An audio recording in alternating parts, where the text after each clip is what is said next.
Hello, everyone, and welcome to the Process Podcast.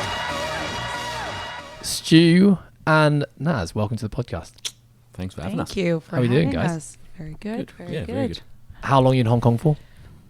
Ooh, 24th. 24th, so 10 days in total, I think. And 10 why days. are we here, Naz? So we are here because I am competing in a show, a bodybuilding show. It's called the Global Classic on the 21st of December, which is next Wednesday. I'm not the venue, I think somewhere in Kowloon. Kowloon. Kowloon. Second time lucky. Kowloon. So yeah, and then obviously I have to drag Stu along with me because he's my personal assistant. Yeah, basically for this, putting up with a hanger for 10 days. Yeah, but now it's been good. We originally booked when there was quarantine, so Oh, you lucked out. Perfect. Yeah. Oh, you Yes. didn't actually luck out. Because you had a hotel quarantine when you'd originally booked. we booked and there was still Yes. 3 days quarantine. And And then literally the next day they released the hotel quarantine out. yeah, We were very We've lucky. been pretty lucky, and then the day we arrived, they removed the 0 and 3. The Oh, so 3 you had days. 0 and 0 in the end. Mhm. Yeah. Oh, I know. So Perfect. Meant to be for this competition. Meant Naz. to If you be. don't Oh my win, God. something is Stop. wrong. No pressure. Naz, we should talk about your bodybuilding for a second. Of Is course. this your... How many competitions have you done now? Well, 2 this year. I actually did a really, really amateur bodybuilding comp back in 2014. And that was before I came across CrossFit and weightlifting. It was kind of just a friend in uni kind of did it. And then he's like, oh, why don't you do it? And I was like, okay, sure. I'll try it out. And then through that prep, this was years ago, that's how I kind of got into CrossFit and weightlifting, because I think I dropped into a gym. That's how we met. And then I dropped in and I was like, oh my God, I like this better. I was like, oh my God, all these people doing thrusters and burpees and pull-ups. And I was like, I'm going to try this out after I do this comp. And then, yeah, that's how I kind of got into CrossFit. Then, now I'm back to where it all started. back to where it full all circle. started. Full Interesting. circle. I thought you started with weightlifting and CrossFit, and this was you dabbling into something brand new. Okay, I think we should start with a bit of an introduction. You guys, firstly, both live in Singapore. So I was just telling you guys before how nice it is to have people dropping in to the gym again after so long. Actually, this whole week we've had new faces in the gym, which we haven't had at all for 3 Yeah, I'm years. sure that's good. You guys have been pretty much Locked locked down. Yeah. Well, we've been actually quite lucky here, but the country as a whole has been locked down. But have you guys been traveling the last 3 years? What's it been like? You guys live in Singapore. Sorry, that's an Yeah. important piece of information we shouldn't leave out. So for about a year and a half, Singapore Yeah. was basically, we couldn't go anywhere. And that was Singapore are not the most flexible with their rules. So it was pretty strict whilst we were there, but now they've opened up and it's actually super easy. We've been a few places. Yeah, so been I back to think, the UK a couple times. this year's been probably the most travel we've done after lockdown. So yeah, I think we did Back I to mean- the monthly Bali weekends. monthly Yes. Bali weekends, Why and wouldn't then you live of in course, Singapore? and then we did go to the UK. Stu Mhm. went twice already, It's some exams. yeah, that's My pretty much it. masters and- Yeah. What were you doing exams for? My master's degree, Oh, cool. What are you doing a master's in? strength and conditioning. Very cool. So I did my undergraduate in it. Was looking to do a master's degree in something. Mm. Was originally looking at going kind of down the rehab route. Very, very difficult. Basically impossible to do distance learning. And I knew I didn't want to leave Singapore and stop working. So my old university that I did my undergraduate in do a distance learning for strength and conditioning. So So is that a CSCS? It's not a CSCS. No, so it's a full Master's of Science in Strength and Conditioning. Awesome. Which is a little bit frustrating because it doesn't actually give you a CSCS or a UKSA afterwards. You have to go and do them. But for me, it was more of just wanted some kind of continued professional development, which I like a kind of informal course as well, but I wanted something that was a little bit more academic. I was at kind of a period of time I was considering going down the academia route. I find it quite interesting, but I do enjoy the coaching and the face-to-face stuff more. I think doing the masters made me realise that I don't want to go down the academia route, but I'm really glad I'm doing it. Giving it a little pause this year. We'll finish off next year. So is that 1 year in total? 3. 3 years. Oh wow. Yeah, because working full time, you can do it in 2 if you want. I decided to take 3 because it's quite a lot of actual work. The step up from undergraduate to master's level is quite large. You realise that in your first semester, and you're like, oh shit, I've got to put a lot more work than I thought I was going to have to into this. But really glad I did it, or doing it. It learned a lot already. It just kind of takes you to that kind of high level of critical thinking, which has been really good. So I think an important detail we haven't talked about yet is you're both coaches. Mm-hmm. Yeah. You are both. I mean, that's how I know the two of you. Mm-hmm. How many times have we actually met? Not that many. Not that many. CrossFit competitions. When was the last time we actually met, Ed? Like, I can't even remember. Did you go Was UC 1000? Nope. No. Probably Shanghai then. Yeah, maybe Shanghai. I mean, that's the cool thing about social media, isn't it? I feel like we've I'm seen seeing each- you guys yeah. every single day, but and I forget which are real life and which are just on I think it was on Shanghai. a photo screen. It was definitely Shanghai. Yeah, I mean, you guys have been in the CrossFit space for a while, and I think anyone in the CrossFit space in Asia, especially people who are competing and coaching, you just kind of get to know everyone. Obviously, Naz, you're on the program for a little bit where you had your like short reintroduction back into CrossFit before getting back into bodybuilding I enjoyed again. it. Yeah. We enjoyed having you. Yeah, I know. I was talking to Lee downstairs. I was like, oh my God, I did like the process for, I think it was like 10 weeks maybe. Like I did like one full cycle. Yeah. And I was like, oh yeah, I was telling Ed about like, I kind of don't know what to do yet, but that was really, really fun. Yeah. I really enjoyed that one. And you guys are currently coaching at Unreal Gym, which is a pretty unreal gym. Yeah. It is an unreal gym. Actually, a very appropriate word. Yeah. Yeah. How would you describe the gym that you guys are currently coaching at? It's a bodybuilder's playground. It's personal training, one-to-one, is by far their biggest kind of element. It's started by two guys, Ben and Gareth. Gareth's actually an ex-client of Ben's, who Ben used to work at UP originally and did a body transformation with Gareth. Yep. And then they end up opening a gym up, kind of go down the route they really wanted to go down, a bit more kind of long-term with clients rather than just that pure body transformation.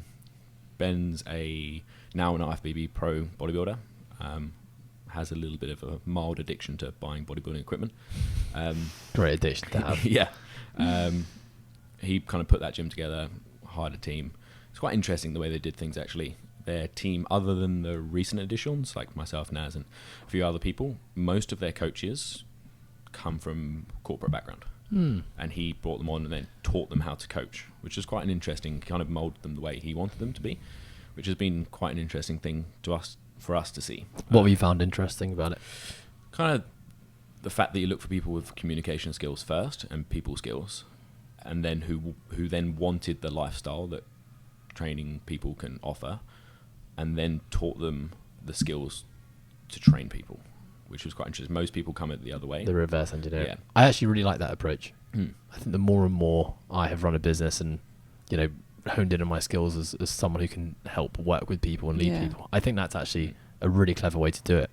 And I think, when you build a curriculum to teach people how to coach, you can kind of, obviously the art of coaching is something that's never ever ending. It's obviously what you're doing right now, Stu, but like the essentials to deliver a pretty good product, I think you could probably teach someone in 3 to 6 months, but sometimes those people skills, some people just have it and some people don't. Some people don't. And I think just making sure you have the right people from the start, I think that's a really clever approach. And people who want to work hard as well. I think people who come from the corporate world understand, like, these are the hours you work, and you work hard in a corporate kind of environment.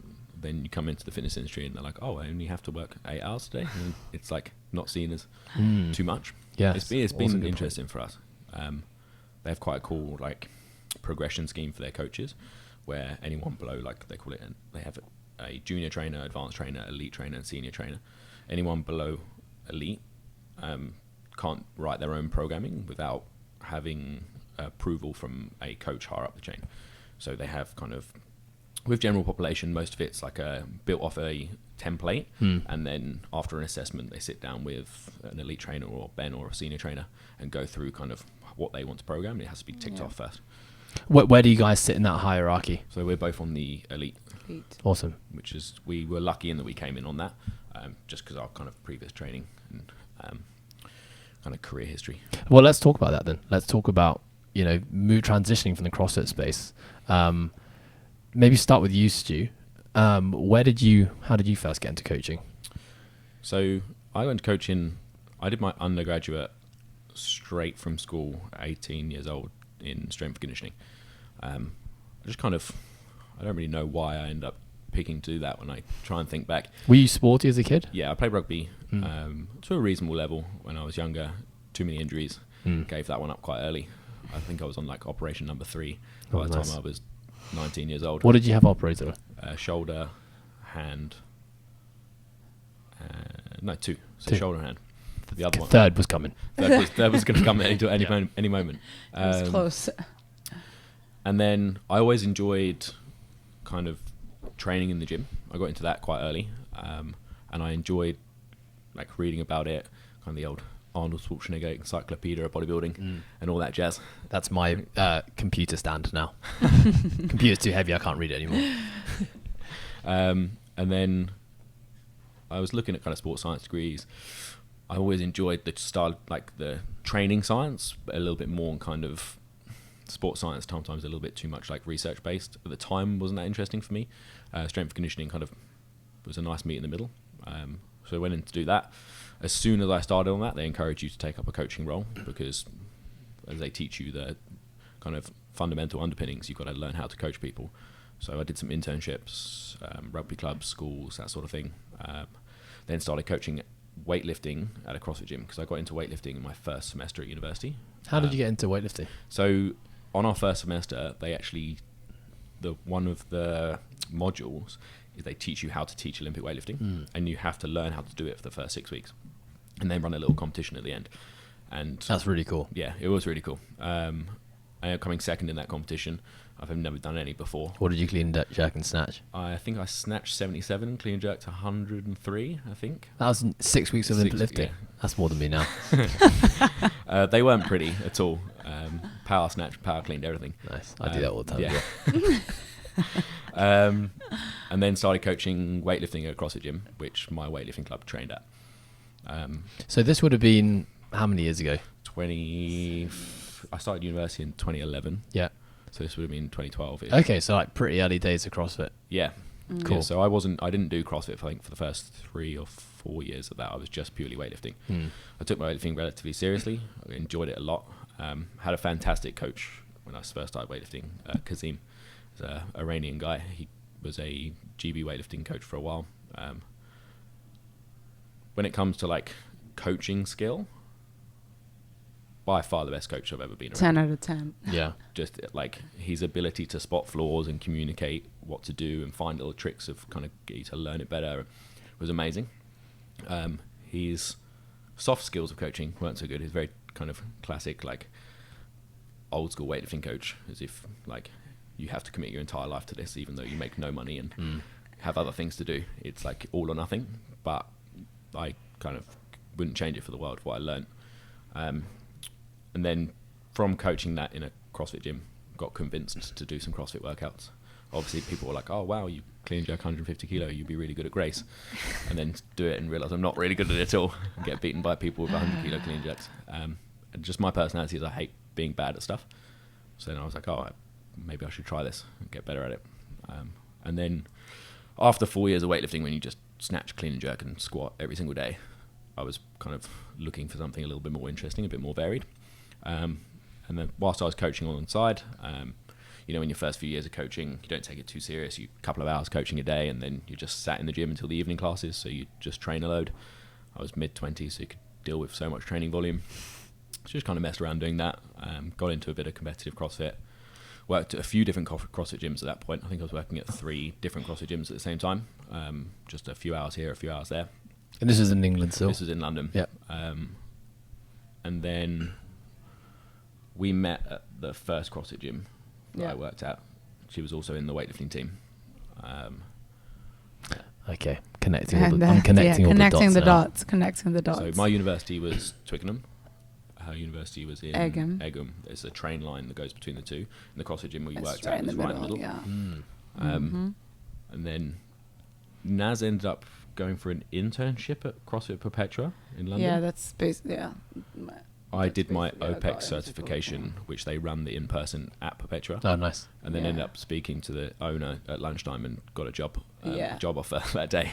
Awesome. Which was good, because they were probably at the time the leading, as far as coaches go, the leading CrossFit gym in London. Yeah. I always remember Perpetua being the guys who were standing out in London. It's great. They had a really good team of coaches.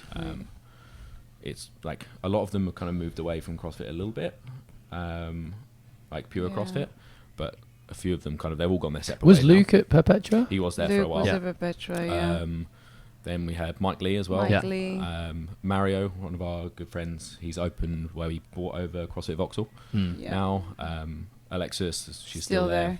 It's not CrossFit Perpetua anymore. Yeah, what's it called now? District. Yes, that's right. But yeah, that was a really cool environment to be in. It was the first actual professional coaching environment I've been in, where everyone took their craft a bit more seriously. So that kind of caused us both to take it a little bit more seriously and think about it being like a CrossFit coaching being a career. Because having done my degree, at that point I was graduated in strength and conditioning. The aim was always to go and work as a team in a team setup, and then realised that you get paid terribly and you have to work really, really hard. Yeah, very different. For very, very little financial return. And half the players, you know what it's like being in rugby, half the players love the gym, the other half absolutely hate being there and don't want to listen to some guy telling them what to do in the gym. Whereas everyone in CrossFit loves being there and really keen to learn. So it's a different vibe. And in London, similar demographic to people who do CrossFit here. They're people who tend to be able to afford to do personal training on the side, really interested in it. So kind of realised that was a viable career path to go down, and making a full career out of CrossFit coaching. Can I just pause you there though? You know, at this point in time, so you've obviously studied strength and conditioning. You're probably thinking about, what am I going to do now? What's my career going to be? How important was the money side of things for you? Because I know you mentioned a couple of times, there wasn't the money in the team sports side. Was that something you were thinking about? I think it's something, living in London is something you've got to think about. Rents, no joke there. And it was if you want to make a career out of something, you've got to think about the money at some point. The passion side of things is obviously very important. I love coaching. I wouldn't do it if I didn't, but there's only so far passion and enjoyment can take you. It can't pay the bills for you. So you got to stop and think about how can you actually make a viable career out of it. I was still pretty young at the time, so I didn't kind of think too much into that. I mean, ended up moving halfway across the world instead. So tell me about that. So Naz, you were on a student visa in London. So just real quick, Naz, you're Indonesian. Yes, I am Indonesian. Did you grow up in Singapore? Did you so live in Singapore? I was born and raised in Jakarta. Yeah. So all my family members are there, and my mom, dad, grandma, siblings. And then I went to Singapore when I was 15. So I finished high school in Singapore. And then I went to the UK for university. Okay, back to you, Stu. Yes. Continue the story. So once she finished up university, we had been dating for about a year at that point. Maybe not even. More or less. Or even 6 months, maybe. I don't know. And her student visa ran out. And to get at the time when UK was part of the EU, trying to get a job in the fitness really industry tough. As a non-European citizen was so impossible, difficult. Basically. Because why would they bother hiring an Indonesian and having to pay the levy for it and get a visa when they could just hire anyone from Europe and no questions asked? So she had to move back to Indonesia. At that point, I was very over the UK. Can I ask what part of the UK were you over?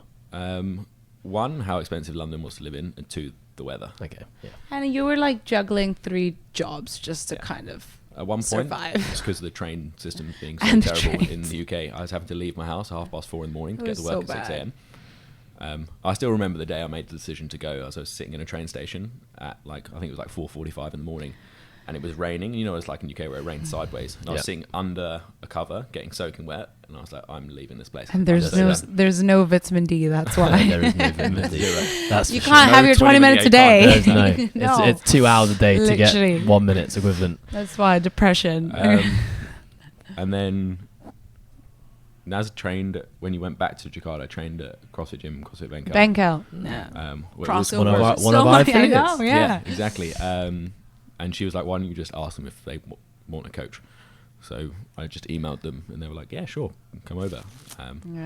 I'd never even been to Asia on holiday. Didn't even know what the idea of what Indonesia's going to be like, and then Jakarta, they're very different. But I just went for it and moved there. We have Benkel. Oh my God. I actually didn't realize that you had started in Benkel. It was multiverse. Yeah. It's just crossing over. Okay, so you moved to Benkel. Yeah.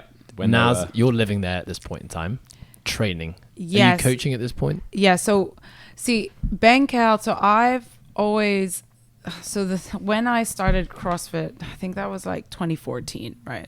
So this is all happening in 2014. Yeah. So when I went back home to do my to just go home for summer vacation or whatever, I obviously was like, oh, I'm gonna drop into a CrossFit gym. And back then it was literally only probably 2 gyms around, 2 boxes. So I went to Benkel, and then kind of like got to know Scott, the owner of Benkel, and then, you know, like made really good connections with them. So then had to go back to the UK for uni. And then when I had to move back for good, then that's where I trained. And then that was the first thing I was like, of course I need a job. I was like, I don't want to just, you know, sit around at home. And then I just messaged Scott, need a job. I have my L1. Can I just start coaching? And then that's how I kind of got to Benkel. And then Can I, sorry, I'll always love hearing the story as to why someone decides to become a coach. Okay. So like, let's dig into that a little bit more. Yeah. Was it genuinely like, I have nothing to do? No. Scott, Okay. No. So I didn't have a strength conditioning background. Like I wasn't like a sports science degree. Like I took, you know, the Asian way, business management. Me too. That's where it's at. But I've always been athletic since I was Sports younger. not a So real I degree. was always, I mean, my dad was very athletic. So I kind of, I mean, growing up, like I just loved sports. Like I was just a tomboy. I didn't want to do anything like girly. So I just wanted to do PE, and that's the only thing that. Did you have a sport?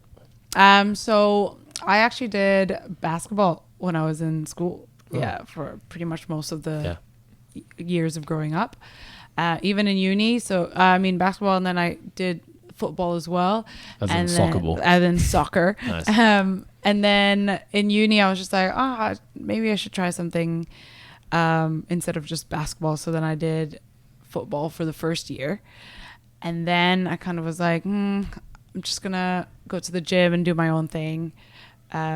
And that's kind of how I got into weight training. I mean, I did start weights when I was like 15, 16, but then I guess in uni, like when you have access to the gym, that's kind of what you did.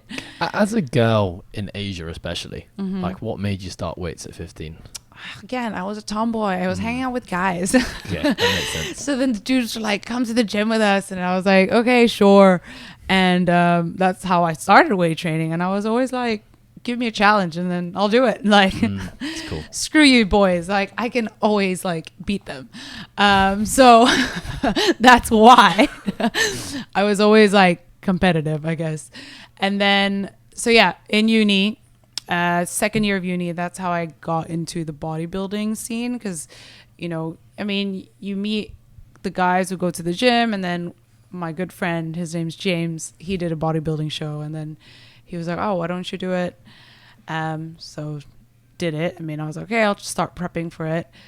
Again, like didn't have a coach then. Like I was just like, you know, just trying to learn as much as I can. If it fits your macros. But I was very lucky that I wish I knew about that. yeah, Yeah. I was very lucky that the first kind of exposure to the dieting wasn't chicken and broccoli. Like I actually read about if it fits your macros, read about like tracking. That's also kind of sparked my interest in nutrition. Like Yeah. back then. My uni protocol was just no carbs after 6. See, That's right. like I was just The warrior very diet. You just be like literally looking at your clock, being like, lads, we've got 3 minutes. 3 minutes. And like 3 literally just minutes. getting anything down your throat, and then it was chicken and Yeah. broccoli. That was all that was allowed Oh, after. man. Like I So was stupid. genuinely very lucky, and I was always interested in like food and like how it works. Like there must be a better way than just like chicken broccoli. And then through that 12 like prep, that's how I got into CrossFit, because I was like, because I think around that time was also where CrossFit starts to kind of Yeah, 2014 was when it reputations like everywhere. And then I searched like nearest CrossFit gym. Obviously this is where like I came across CrossFit IV. That was the name of the What a place. gym. What a place. That's your first place. Yeah, the first place. And then, you know, did the whole thing like fundamentals. And then the owner then, he did my fundamentals, Matt Healy. He was like, you're really good at the weightlifting stuff. And I was like, oh, really? And then, because, you know, you had to do the snatch and clean and jerk. And then he was like, why don't you just come to the weightlifting classes? That's where Kazim was doing his weightlifting club thing. And then it was like probably like every Saturday or whatever. And then that's how I was like, oh, this is fun. Like, learned very quickly. And then I was like, okay, after the show, like, I want to come back to this because I feel like because during the whole prep, I think that back for that amateur show, I just missed the adrenaline when competitions give you in like sports, team sports. So when I was exposed to the CrossFit gym and then, you know, learn more about like the competitive side of it, I was like, oh, I missed that, like that adrenaline, like, you know, that little the nerves before comp. A little bit special. Yeah. And that's how I got to, you know, do this weightlifting and CrossFit stuff. So Kazim, he has this weightlifting club and Stu used to coach. I guess you were the assistant coach. And I remember the first time I got into coaching was because of Kazim, and it wasn't from CrossFit. Like, that wasn't the first thing. It was actually coaching weightlifting. Like, he was like, he did a lot of coaching for, I guess, girls' schools, right? Was it girls' schools? Yeah, like really youth and mainly female. That's like, really cool. Yeah. I used to go into schools with him and like 15, 16-year-old GCSE even age younger. and even younger. Yeah. And you go in part of GCSEs and teach them weightlifting. Yeah. So then, awesome. so he was like, oh, I have this like competition, like this girls weightlifting competition. I need some help. Like, do you want to come by and like do some coaching? I know like you're not like, you know, a coach elite, but I mean, you can, you know, get exposed to coaching and just help me out. Cause it gets stressful with like backroom stuff with weightlifting. So I was like, yeah, sure. Why not? Like, I'm free this weekend. And that's how I got into coaching. And I was like, oh my God, this is so much fun. Like I found joy, like helping these girls. Cause obviously it's so empowering. Like, I was like, man, when I was 14, I wish I had someone, you know, to coach me to snatch and clean and jerk. And that's how I got into coaching. And so through there, Kazim was just like, oh, like, you know, come help more often. And then he was still part of British weightlifting. So then he encouraged me to do the British weightlifting level 1 course to coach properly and like to actually have the cert. And that's how I got into it. And then through, you know, coaching here and there, helping out, and I obviously was doing CrossFit as well. And then after uni and graduating, I was like, what the hell do I do with my life now? Like, I kind of like this coaching stuff. And I was also doing like CrossFit classes and, you know, loving the whole CrossFit community. So then, and then I was Googling, I guess, internships or apprenticeships. So I was like, there must be, yeah, because I wasn't allowed to work. So I was like, there must be some like internship type where I can just like coach for free or I don't know, learn from somebody. Again, stars aligned. Like, I got lucky, and then it led me to Perpetua, and that was like, you know, it was just honestly like it got my standards to, you know, the first thing that I got exposed to was like a group of coaches in Perpetua. And that was like, you know, my first stepping stone in like the CrossFit coaching. Like I consider myself like very lucky to, you know, be able to do that. Cause again, like with the coaching in CrossFit, there's not many good ones and back then Perpetua had like a good group and OPEX was part of it. Like those years, it was not the most professional scene. Yeah, the CrossFit scene in kind of 2015. And then they were the only gym, and in London, they were the only gym that had OPEX coming in. Like who's OPEX is James Fitzgerald. used to be in. Yeah, like a couple of times a year. Yeah, I think that's how I knew of Perpetua because I did OPEX. Yeah, it was actually before it become OPEX. It was called OPT. Yes. Yes. Back in the day. Optimal. Jamie used to coach here, right? Jamie Lau. Jamie Lau, yeah. And then he was... Yeah, he went to Perpetua, didn't he? He was at Perpetua for the OPEX course. So I met him there, actually. Yes, used to I remember. Clapham, at another gym. I met Jamie there. Yeah. Into. Yes. So I competed into a few times. Oh, awesome. So it's a very small world. Yeah, it's such very a small world. And then very that's connected. the thing. So then Perpetua had that like they call it apprenticeship, where it's like 6 months. And then I was like, oh, okay, like, and I could still stay in the country for that long. So I was like, okay, why not I do that? And then my mentor was Mario. So Mario is now head owner of CrossFit Vauxhall. So then he kind of like, he basically taught me how to coach. Like he built me, you know, he kind of set the grounds of like my coaching. And then, yeah, ever since then. That was really good. They followed the Naz Lab system. Yep. So they had a whole like, I remember that as well. Yeah. Which, to be honest, from someone who came kind of into coaching from a very different point of view, it was super streamlined. Like I had to do 3 years of, like, obviously I learned a lot of scientific underpinning, but the actual coaching skills that Naz learned in that 6 months there was probably better than the like face-to-face coaching skills that I learned on my degree course, which I paid an astronomical amount of money for and spent 3 years doing. So that kind of internship route, when it's done well, it's amazing. Yeah. I mean, I think both of you have really cool like first entrance into the coaching world. Like having mentors around you, I think is amazing. It sounds like you both had amazing mentors. Yeah, like, that's the thing. Like amazing so grateful environments for that. Yeah. Like-minded people. Yeah. It's cool now that you took a free internship for 6 months. I feel like that's something that no one really does these days. Yeah.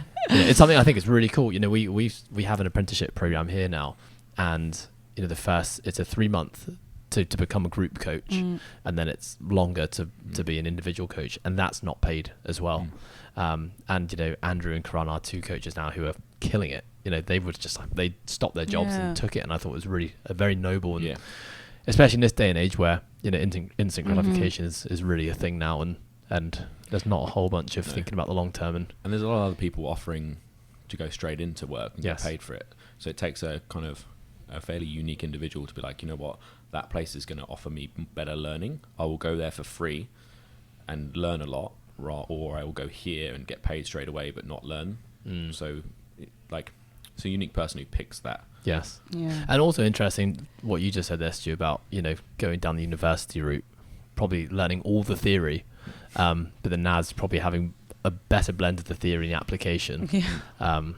I guess there's no right or wrong, is there, really, but it's just different. The application, I was lucky. I had one of my lecturers, I went and interned under him at a rugby club, and he was just one of those people who would happily put you in a very uncomfortable situation and just see how you handle it. So like, I'd turn up, and normally the programming was there done, and I would lead the session, and then I'd just turn one day and he'd be like, I didn't do the programming today, make something up now. Just put you on the spot, which at the time I absolutely hated. Yeah. But I'm very glad in the long run that happened, because you learn to go on the fly a little bit and be confident and deliver things. That was very entertaining. That was like youth rugby, which, like, trying to entertain 17-year-old lads whilst doing strength and conditioning is a unique skill set, I think. So I did that alongside doing the weightlifting stuff. So kind of, I was lucky in that my internships and my unpaid work was during university. There's less stress on the financial side. Exactly. What's also really cool is that you guys got exposed to some really good training at university, which I'm really like envious of. I wasn't able to come across really good stuff until after my rugby years, really. I was super lucky. Like, the environment I was at university, like England Sevens team would train in our gym. I got to have conversations with English Institute of Sport S&C coaches all the time. My weightlifting coach was GB weightlifting coach. Like, I got really exposed to, so like the standard that I considered normal for coaching was very high. Yeah, which super cool.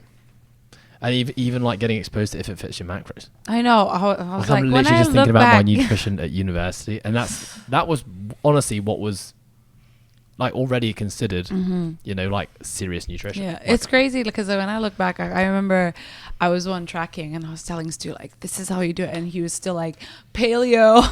Yeah, I'm like, yeah, man, zone diet, bro. Zone diet, and I was like, nah, and then he'll be like, why are you so shredded? And I'm like, exactly. Even when I started tracking, that still didn't happen. Yeah. Still waiting. Yeah, it'll happen one day. What brought you guys to Singapore? Because I mean, I think ever since I've known both of you, really, like you've been in Singapore. Well, so when I left the UK, and then Stu came probably like 2-3 months after. Yeah. So I was working at Benkel, and I mean, being away from home because I moved to Singapore for high school, then university. So I was already away from living from my parents, like I'd say like 6 years. So coming back to Jakarta, I was like, no. I mean, it was great to be home, but then it's just tough because you're just like, you feel so independent, and then you're coming back to like, you know, the same roof of your parents.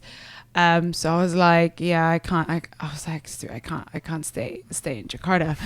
I mean, I think we also considered Bali, but I was like, no. I don't want my career to just go straight to Bali. So I was like, let's just, you know, have an open mind. And then again, CrossFit We had met Dylan. Yeah, led us to Dylan. At the Bangkok Throwdown. Yeah, Because I think it was my second or third week when I moved to Asia. I Yeah, did the yeah, qualifiers yeah, in the you UK, did. which you technically weren't allowed to do. I just put their gym down as the Yeah. as my affiliate, and then did the qualifiers, and then did the competition in my third week. Yeah, and that's which how was we met Dill. That humidity was a shock to the system. Yeah, I've competed there as well. Nearly blacked out my row machine. Oh. And we met Dylan there, and Daryl. Do you remember Daryl? Yes. Yes, Daryl. Yeah, Daryl Cheng. Yeah. Chang. Yeah. So I think Daryl won that competition. I came second, and Dylan came third. Yes, I remember that one now. Yeah. That was with the 10 rounds of time of rope climbs and overhead squats? Yes. Oh, is that you just arrived in Asia? Yeah. I thought you'd been there for longer. No, that was literally my Yeah. third week. Yeah. And just from kind of chatting to them, and then when I was in Indonesia, I had to leave every month for a visa run. And we used to go to Singapore. Yeah, And Singapore. we'd train at CrossFit Tanjung Pagar. And just hang out with Dylan and Daryl Yeah. and those guys. And then I think we were there for a visa trip one weekend, and it was actually Like a CFTP's 1 year anniversary or something. And we were at a restaurant for burgers, I think, and then The owner, Of UFIT well, the was there. CEO back then, of UFIT, James Forrester, he was there. And then I got his contact, and I literally emailed him like, I think the week of, and then like 3 weeks after. later we lived in I was Singapore. like, hey, can I have a job? I mean, yeah, I just kind of messaged him about like opportunities, and then literally went 0 just to 100. yeah, It happened like really quick. They were opening a new gym. Yeah. So Naz went straight to CrossFit Tanjung Pagar to coach. I went to UFIT's personal training gym that opened in Orchard to work there. I worked So there. just real quick, some background on UFIT. So UFIT, my understanding is the big overarching Yeah. umbrella. Yeah. They have Yeah. physiotherapy, Yeah. personal training. Then they branched into CrossFit. Mhm. Yeah. What else? Is there anything else They they, have do? boot camps. Boot They camps and that sort have of thing. Pilates. They have. When I think of fitness in Singapore, I always think about UFIT. They That's were just like the original. They Yeah. got in at the right time. It was like it was a British rugby player, so he was really kind of in the expat community. They got in right at the right time. It kind I of blew think up. so, They yeah. did really, really well. So they expanded pretty quickly, and now it's a very competitive market. So they're Yeah, kind it of is. probably not the leaders anymore because it's such a competitive market. But at the time, they definitely were. Mm. They were just there, right time, right place, and they did a good job at the time of knowing what their target market was and bringing in they brought in a lot of expats to work. And at the time, it was kind of like expats wanted to train with expats because they wanted to have the kind of banter and talk about rugby and going out drinking, that sort of thing, whilst they were training. And it kind of was very much that vibe, like Yeah. rugby lads. And it worked really well for them. CrossFit was slightly different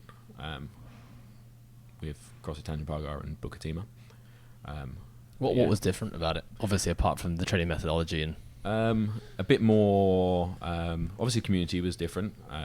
CrossFit Tanjung Pagar was very good. It was probably one of the more social CrossFit gyms Yeah. I've been involved in. I mean, everyone would train and then you'd go out and drink in the evening instead, eat some food. It was a really good gym to be involved in. The community was good fun, but the standard of coaching was actually very high.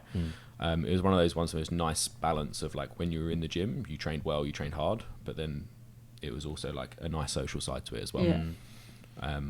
It wasn't so kind of so overly serious, like hardly anyone. Although our team of coaches competed, very few of the members competed.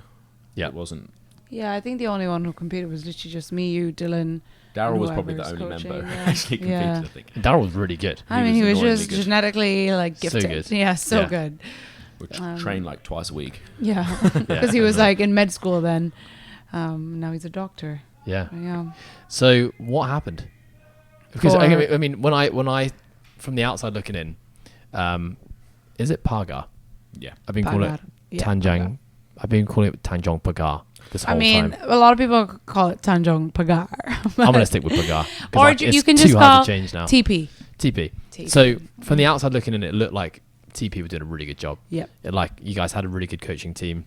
Of course, like it always helps when you're a coaching team of good athletes as well. Yeah. It definitely doesn't define a good coach, but I think it brings credibility to what you guys are doing.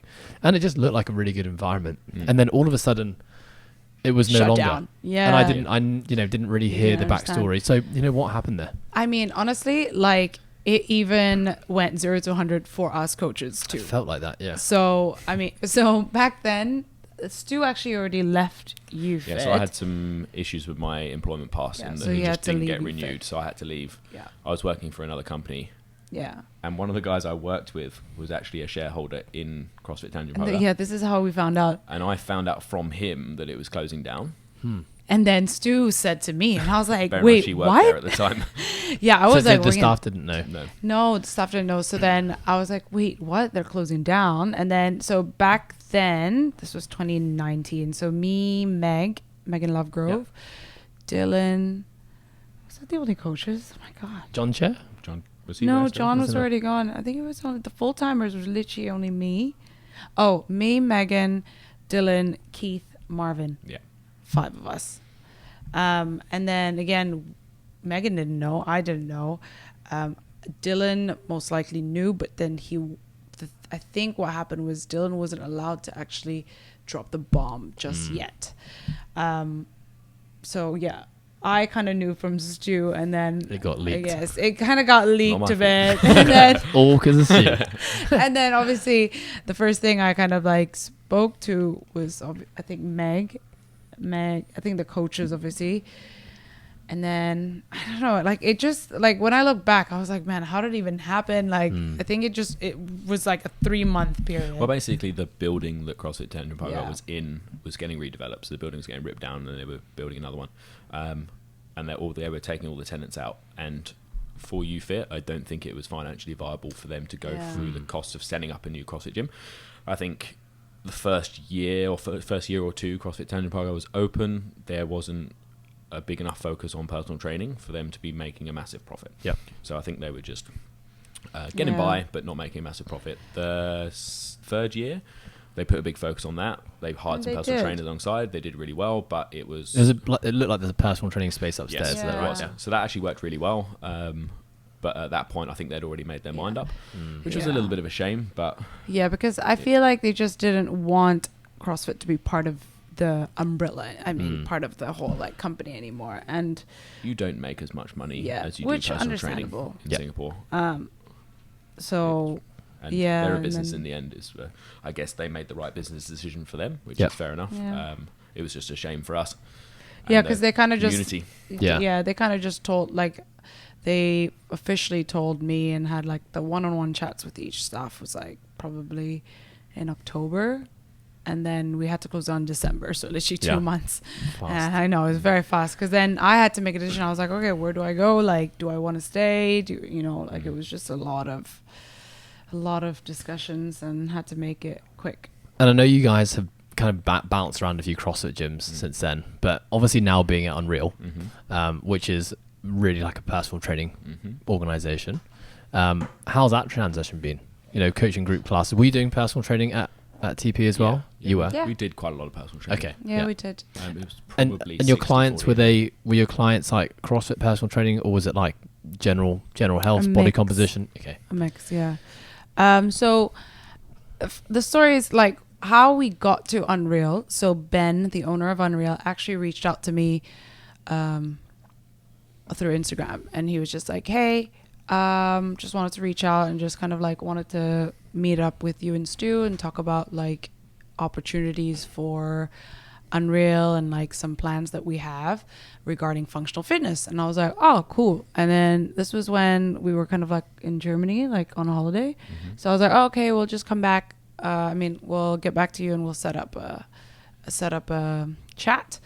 So I think one thing led to another, and then like Ben was always wanted to kind of offer a functional fitness space and like wanted to kind of grow into that as well, not just bodybuilding and PT. And that's why he was like, oh, I'm just going to reach out to Naz and Stu because he's good friends with Daryl, and Daryl good friends with us, so kind of just again connections.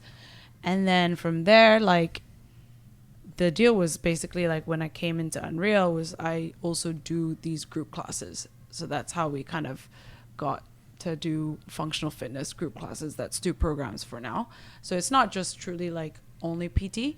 So the transition was pretty, I guess, natural. Like it wasn't like a big shock either. Like I think the only thing that is like super different was training clients in a bodybuilding gym, because I'm so used to functional fitness like areas.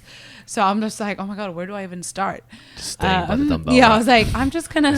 It was It's going so from funny. wrapping multiple bands around a pull-up Yeah, bar to yeah, try yeah. and like jig Trying up to- some lat pull down to having 7 choices of Yeah. lat pull downers. Yeah, So good for- problem to have. Yeah. And for the clients who's so used to, you know, CrossFit gyms or like CrossFit programming, they're also like, oh my God, what do I do with this like row machine? So can I ask, when you guys moved over, did you have a group of people kind of follow you over to Unreal? Yeah. Okay, so it wasn't, I guess I'm trying to envision this, it wasn't like you were training bodybuilders to do functional training in a bodybuilding space. It was you actually had a functional fitness crowd follow you. Yeah. Yeah. Did you also, was there like a converting of people who'd been training in the bodybuilding gym who now wanted to explore functional Yes, fitness? Did that actually. happen as well? Yeah. There was a bit of both in that I think a lot of our CrossFit and functional fitness clientele realized they weren't quite getting exactly what they needed from very traditional CrossFit. And what was missing? Enough time under tension, enough isolation. So, for example, people trying to build their gymnastic skill, they can't do 5 strict pull-ups. Yep. Just hammering away on banded accessory work and eccentric pull-ups, it can get you there in the end, but there's a much shorter route if you just get someone on a lat focus row or a pull down. So getting them in to do that was a bit of a revelation for a lot of them. Like I think a lot of them actually felt certain muscles they'd never felt before. Can I just ask you, in this functional group training space, can you also go into the main gym and use the bodybuilding stuff? No, so slightly different when it comes to the functional fitness classes. Classes are still very much barbell, dumbbell, bands, that sort of thing, for now. That was more of just programming different and being a lot more kind of, I think functional bodybuilding, if you know what I mean. It's always a very difficult thing to define because it's just a combination of the two, just using principles from both, trying to keep bodybuilding interesting enough to keep people entertained for the hour they're in there, but with enough structure, enough volume, enough intensity, enough frequency for people to actually build muscle. Because I think in Singapore we realised that I know so many people doing CrossFit who their main overarching goal is they just want to look a bit better. Like, yes, they like being fit and being active and doing the conditioning, but most of them are in there because they just want to lose a bit of body fat, gain some muscle mass. And while that can be done in CrossFit, it has to be programmed a specific way. And very traditional 5x5 and then a Metcon doesn't achieve that. Yep. And I think selling that it does is not where my mind wants to. I just think that's the disconnect in CrossFit, though, isn't it? It's a disconnect between what most gyms are saying they're giving you and what they're actually providing you. And I think that's where a lot of customers and clients eventually leave dissatisfied. And it might be an injury that pushes them over the edge, but I think overarching before that is just a misalignment and not sure why there is a misalignment. And I think it's very easily done, because even I was in the same boat as someone who understands training. My whole education's in it. When I did CrossFit, when I wasn't on the competition floor, I could have walked into a room and people were like, oh, I wonder if he goes to the gym. Like, it wasn't super obvious. Like, I was strong, but I never looked like I was particularly fit. Yeah. And that used to frustrate me a lot. I would train really hard. I would lift weights all the time. I'd be strong. I'd be fit-ish, but my physique never quite reflected that. And it was a realization myself of, hey, my training needs to change if that's what my overarching goal is. And sometimes I feel like there's a little bit of a negative stigma of that being your goal in functional fitness. If like you almost get not shamed, but like, hey, if the way you look shouldn't be your main goal. It should be about how strong you are or how well you function, how well you move. And it's like, what does that even mean? Like, that's such a arbitrary, like, nobody knows, you can't even define that. So I think part of what we want to do with the functional fitness is like allow people to just be open about, if that is one of their goals, we can help you reach that. And when it comes to function, I'm a massive believer of the biggest thing with that is carrying some more muscle mass. It's the biggest correlate to a long, healthy lifespan. if you want to get leaner, the more muscle mass you have, the easier it is. You just need to train in a certain way. So it was having the freedom to do that in Unreal our own way was what was so attractive for us. Yeah. I mean, we've worked at a lot of CrossFit gyms, but we've never been in a position to make decisions For ourselves. And do things the way we want to do them. And I think this was a massive driving factor for us of like, hey, I love the concept of functional fitness, and there's so many things about CrossFit that I really do like, but I couldn't quite get 100% on board with the way it was done in a lot of other places. Which is I think in most cases training people for the sport of CrossFit, when most people aren't there for the sport. Correct. Yeah. And convincing them that they should be there for the sport. Yes, I think that's very 2014 CrossFit when I think about it. But I also know that's still what CrossFit is like around the rest of the world. And I think CrossFit are really making a big push to try to change that stigma, and it is confusing. Like they're trying to separate their Instagrams now, which is totally makes sense. You know, you've got CrossFit training, you've got CrossFit Games, and I think that's the first attempt at trying to say that draw that line. One is for health and longevity, and one is for actually like one is for the sport, and it is just super messy. Like for the consumer looking in, like you can totally understand why they still think when they step into CrossFit gym they're going to do you know what Matt Fraser does. I absolutely love the sport. I think it's fascinating. Me too. When you see someone who's really truly elite at that sport, is amazing to watch. But selling the idea that an average Joe can, one, get there with the time and energy they have to commit to it, and two, that they would reach their goals of feeling good, looking good, and moving well by doing that, is, I don't think, right. But it's just a bit of a booby trap, isn't it? Because the people on the screens all do look great. Yeah. And they create the perception that life is awesome and they feel awesome all the time. And it's super alluring, you know. Can I ask, you know, transitioning into this position where you guys now have full control over the programming, what have been some of the biggest challenges or learnings along the way? Getting people to understand that they don't have to be smashed every single session. Okay, I was hoping you'd say that. So I'd love to know, you know, like what were the biggest learnings, and what have you done about it to try and create that education? Or so, one is letting the results speak for themselves. I think just actually speaking to people and getting them to, as it says on the wall out there, trust the process.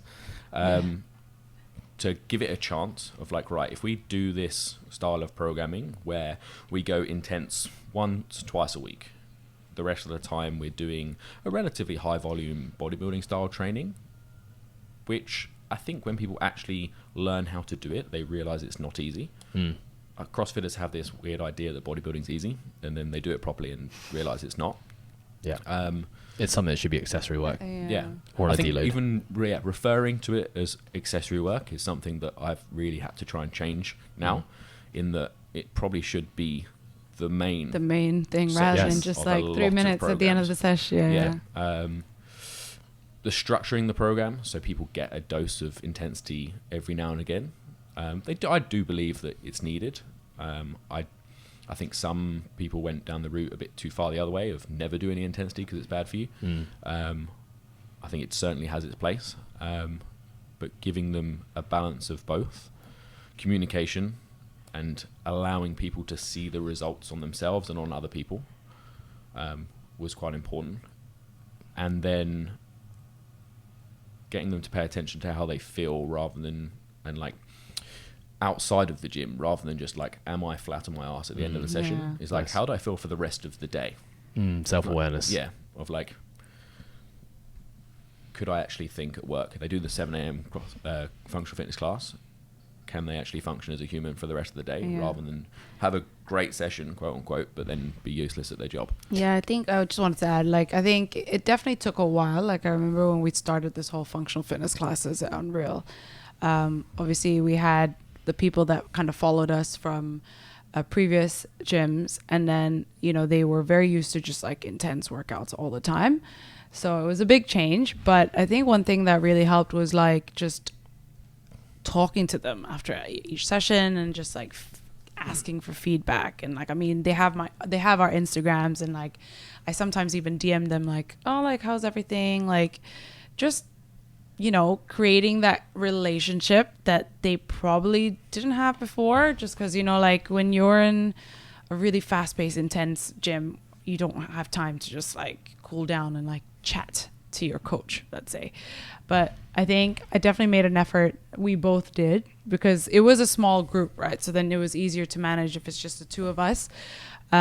We really like made the effort to just kind of like, you know, ask them how they're feeling. And then we've been using like the app Train Heroic for this functional fitness. So they also have the community chat. So, and like ask them, and Stu's obviously been very good with explaining, hey guys, so we're starting an 8-week cycle on like kind of what you guys do with your what up. So it helps them also understand like why we don't need to be intense every single day and all that. Yeah, clear intentions and buy-in. Yeah, I think and testing out stuff they haven't been kind of exposed to before. So like at the moment we're going through, it's going to end up being a 12-week body composition focus block. Nice. Which is basically using daily undulating periodization of, you have a low rep day and a high rep day for Monday and Tuesday.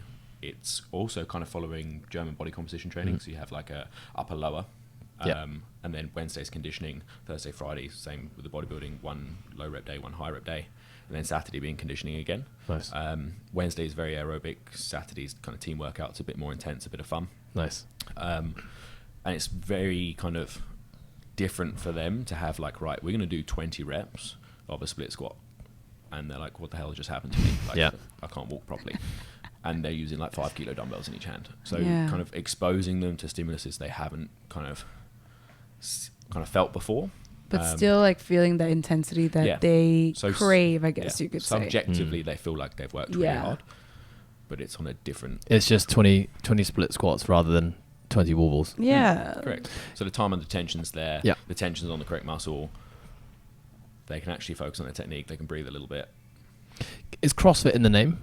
No.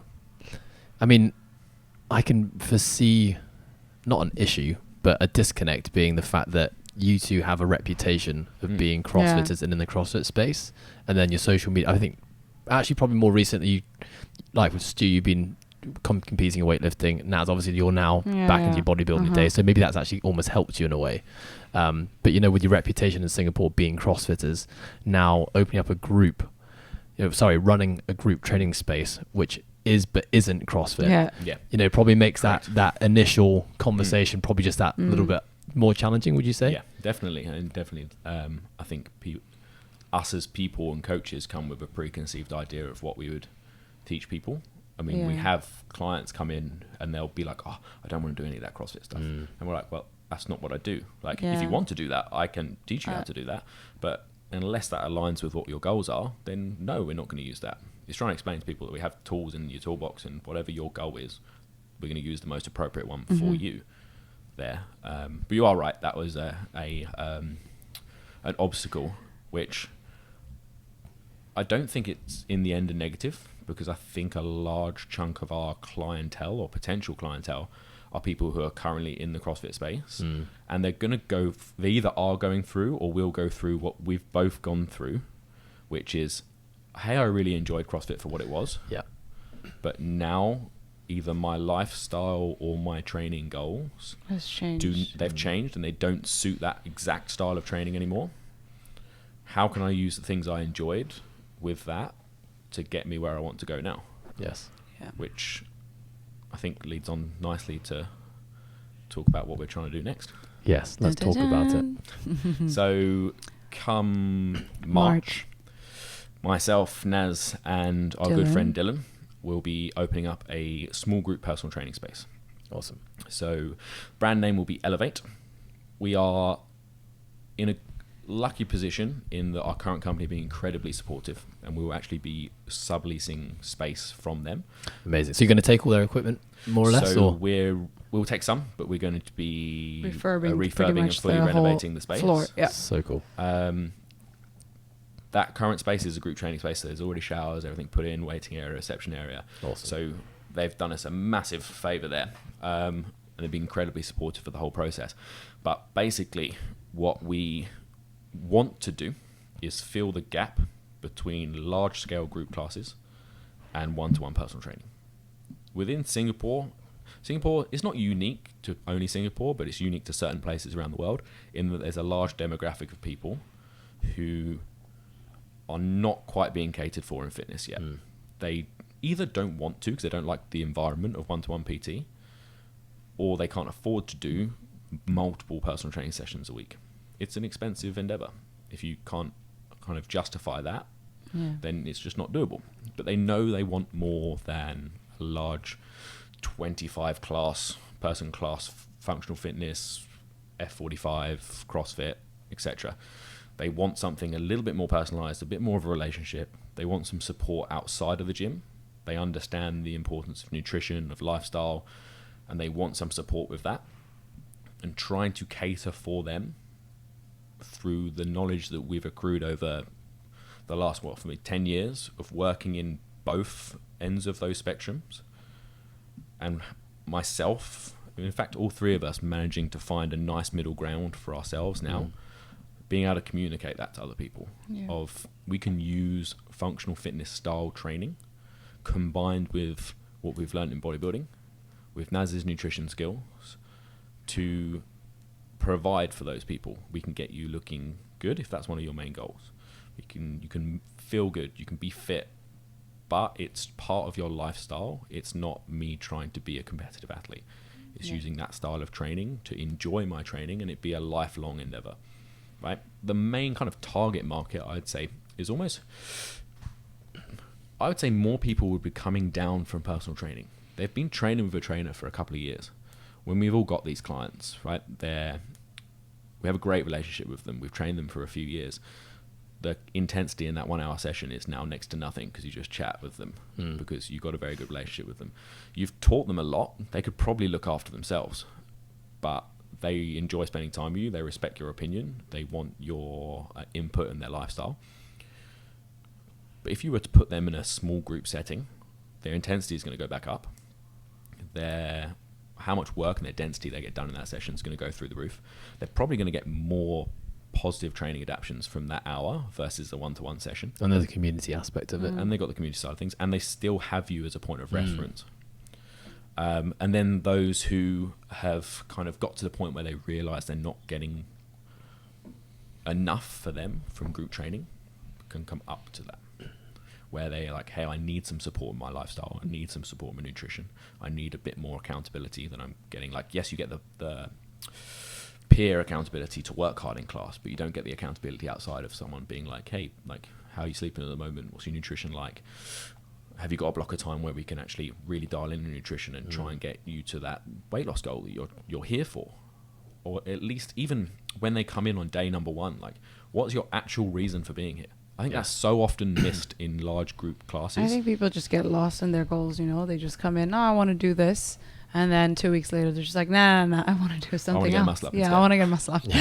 No, but that's the thing. I think that accountability is what we want to really like put as our, the value in. Because I feel that does lack on some, most gyms that have like a large scale kind of group type class.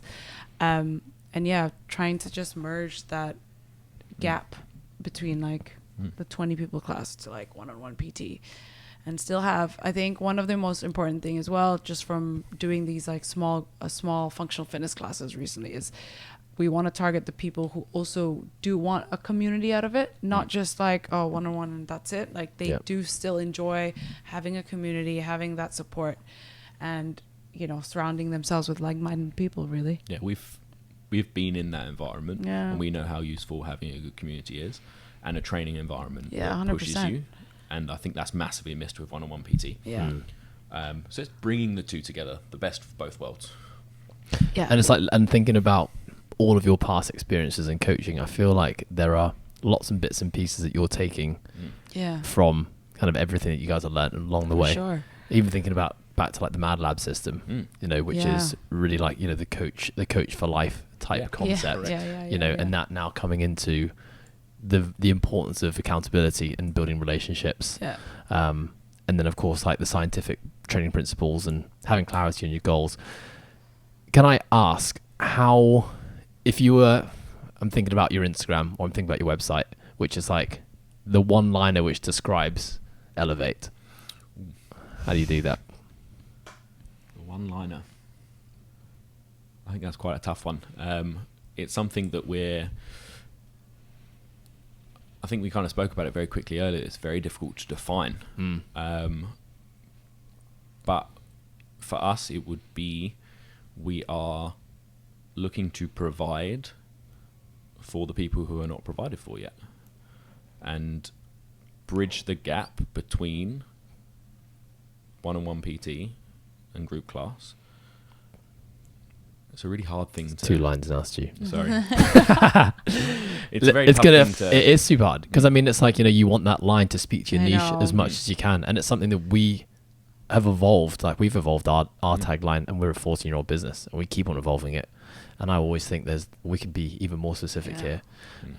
Anyway, I'm looking forward to seeing what eventually... I'm sure it'll transpires come to. on. I mean, like, every time when we have meetings together, us 3, Dill, Stuart, and I, it's just like, we need a tagline, or like, we just need to like refurb our mission or values again. Yeah, like again and again and again. Like, so we're still not like satisfied yet. And you may never get Yeah, there. It may be that's something the that just thing. constantly evolves and grows. That's true. It's like, it's trying to find a phrase which sums up 10 years of Yeah. learning into what we want to Yeah. provide for people. And striking that line between not being wishy-washy Yeah. and actually being like, and actually saying what you are. That's always the hard bit. I used to always lean towards the wishy-washy stuff, all the classic cliche words that a fitness gym throws in there. But I'm like, what am I actually trying to say Yeah. here? Like, what am I actually trying to say? Yeah.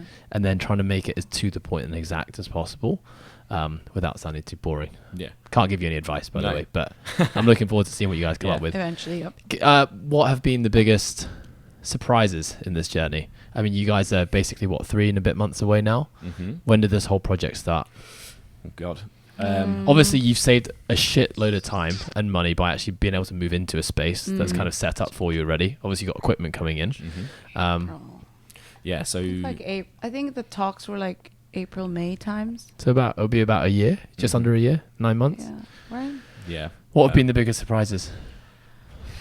Of of how complicated setting up a business as a non-Singaporean is in Singapore. Oh my god. So just kind of, I think all 3 of our backgrounds, other than Naz's degree in kind of business management, is much more coaching orientated. So we're all incredibly confident of running a gym day to day. The business acumen has been a steep learning curve. Anything in particular? Systems, mainly. Business systems and getting things in place early so you can foresee what issues might be, and having systems and processes in place already to make that smoother when that comes. And we actually acknowledged our shortcomings there and referred out for that, and are being mentored by the PFCA from the UK. You had Jens on your podcast a few weeks ago. And we had Ollie a couple months ago as well. So those guys have been really useful for us, asking us the difficult questions. I think as someone who's opening a gym and works in the fitness industry, you just want to provide for everyone. And I think they've been very good with encouraging us to make sure we pick a niche and actually dialing in on who that is, and then offering a product for them rather than trying to provide for everyone and not doing each one as well as we could. So they've been really useful and continue to be really useful. What made you think about starting a mentorship? Seeing a couple of people have success with it, and just from kind of, I've known those guys for a little while through other people. I never really knew them particularly well personally, but I have a lot of friends from when I was in London who either work with them or know them very well, and I've seen them have a lot of success. And Marshawn as a brand have a lot of success with a very similar model, and always been interested in what that model. Yeah, because they are kind of the small private group coaching, aren't they? Yeah. Yeah. And knowing, it's tough if you don't know what you don't know. And then when you go to start a business, you realize there's a lot you don't know. Well, I mean, like, I just want to add, like, just looking back from, my past experiences and like the experiences that I had at like UFit and everything, like having an apprenticeship or like a mentorship thing is just the best thing that you could ever do if you know you're not confident in what, like you're not confident yet. So like an example is how I got into coaching. Like I knew I needed, like I didn't have any knowledge in coaching. You know, I had a business degree, but I didn't have a degree like Stu. So I was like, the only way that I could is just invest myself to, you know, a mentorship program. Then at TP, we actually started a mentorship, like apprenticeship program to get to get people like Keith and Marvin who just graduated from school, from uni, and had interest in CrossFit coaching, and then they're just like, oh, like let's just coach them to become like, you know, to expose them to how things are like when you first start coaching, etc. And it's helped so much. Why do you think why don't you think everyone just gets a mentor then? Because you've got to admit that you don't know in the first place. That's genuinely, that's been pretty hard. I think like, so. Yeah. I think I totally agree with that answer, by the way. Like, I am not a person who's genuinely that good at asking for help with stuff. But I think you have to, at one point, you have to be like, right, if I'm going to do this properly, I need to accept the fact that you're shit. I mean, think how much time and energy you Yeah. just save if you can just get it right. 100%. Not to say you'll get it right from the start, but there's a greater chance of you getting it right from And the start. there's times to make mistakes, and when it comes to putting a large financial investment into a company, if you can avoid making those, you probably should. Yeah. Yes. And it's just going to streamline that process. And just having, while it's really positive, myself and Naz and Dylan have a very good relationship. We've been friends for years. I mean, Dylan's best man at my wedding in May. So we're very close. Therefore, having someone who will ask us tough questions and really make us look at ourselves is really important. Yeah. And someone who's a much more objective viewpoint and doesn't really give a shit about your feelings, will just be Correct. honest with you, is very important. I think it's also amazing that, you know, between you being in the industry pretty much for 10 years almost each, maybe even Dylan longer. Yeah, he's Yeah. long, And, you know, to be in a position now where you're now opening up your first gym is pretty Yeah. cool. Mm. You know, you've got so much experience and had so many mentors and yeah, for sure. seen it done so many times. I mean, I basically finished uni and set up a business within 6 months and didn't do any of that, and wish I did. You know, I did a lot more of the learning the hard way. And really, I'm sure we'll do a lot of that as well. and I'm sure, For I'm sure. sure you will. But it's just, I think it's cool to see that you guys have, you know, kind of earned your stripes in a way, and are now in a position where the time is right, an opportunity has presented itself, and you've taken it. And I'm sure because of everything you've been through already, the likelihood of success is going to be, whatever that means, is going to be higher than had you done it 10 years ago. Yeah. Yeah, it's definitely the right time. Now, we've been having conversations for years that we should do something, and it was never quite the right time, always something happening, and now it's, the opportunity kind of fell on our lap, Yeah. and it would be silly not to take it. Yeah. For sure. I have absolutely no doubt that it's going to be a raring success. I'm going to visit at some point now that we can travel. Yes. Now you can travel. Yes. Yeah. And I think that's probably a really good place to wrap up. So, Stu, Naz, thank you so much Of course. for all of your time, sharing your story. Can't wait to see Yes. Elevate crush it. Oh. And in the description below, folks, you can find their contact details. Has Elevate got an Instagram yet? Not yet. I mean, Not yet. we It will. will I soon. mean, you can check out an Instagram, and then suddenly I'll be like, oh yeah, we have an Instagram now. So Yeah, the ball will be rolling in the new year on all that stuff. yeah, Awesome. I'm sure. We've got a plan. Team, thank you very much for your help. Thank you very much Thank for having you, us. Ed, for having us.